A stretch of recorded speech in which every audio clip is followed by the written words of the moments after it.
ਤੁਸੀਂ ਡਿਪਟੀ ਸਾਹਿਬ ਨੇ ਸਦਰ ਥਾਣੇ ਵਿੱਚ ਛੋਟੇ ਛੋਟੇ ਦੋ ਮੇਰੇ ਬੱਚੇ ਨੂੰ ਮੈਂ ਨਾਲ ਲੈ ਕੇ ਕਿੱਥੇ ਜਾਵਾਂ।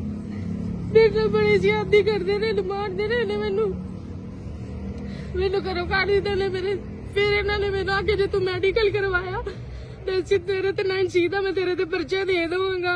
ਇਸ ਇਜਾਜ਼ ने ਮੈਨੂੰ क्या नाल उनके कांस्टेबल लड़की है किसी उन्होंने कहा सर आप क्यों मार रहे, मैं जो साथ हूँ क्यों मार रहे।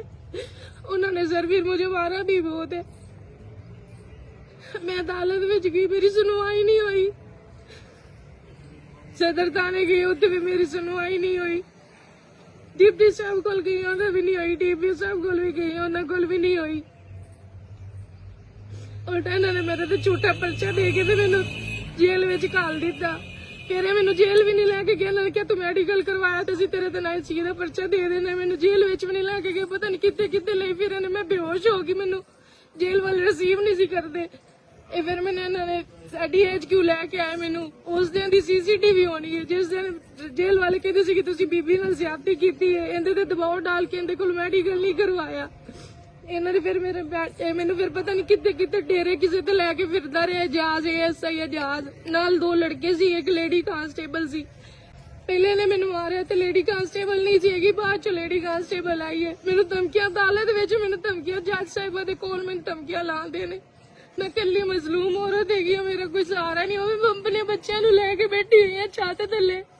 मैनू धमकियां लांदे ने, घर नू रात विच टाइम घुस आंदे ने, छत्तों तो टप के घुस आंदे ने, डांगा सोटे लैके कोई पिस्टल लैके आ जाते हैं।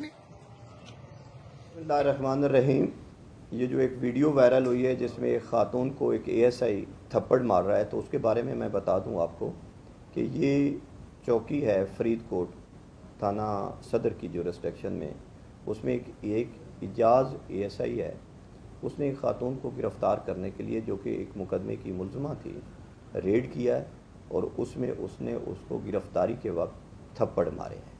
तो ये कोई कानून इजाज़त नहीं देता और CM साहबा की क्लियर कट डायरेक्शन है कि ख़वातीन के हकूक़ और उनकी इज़्ज़त का ख्याल रखा जाए और किसी की ये जुर्रत नहीं होनी चाहिए कि किसी भी ख़ातून की इज़्ज़त की पामाली करें। तो जब ये वीडियो वायरल हुई है तो मैंने फ़ौरन जो कंसर्निंग ASI है जो थप्पड़ मार रहा है उसको गिरफ़्तार किया है, मुकदमा दर्ज कर लिया गया है और सस्पेंड भी कर दिया गया है और इंशाअल्लाह उसको कैफ़र किरदार तक पहुंचाएंगे। और इस तरह की काली भेड़ों का पंजाब पुलिस में कोई रहने की गुंजाइश नहीं है और इंशाअल्लाह ये प्रोसिक्यूशन से मिलके इसको कैफ़र किरदार तक हम पहुंचाएंगे।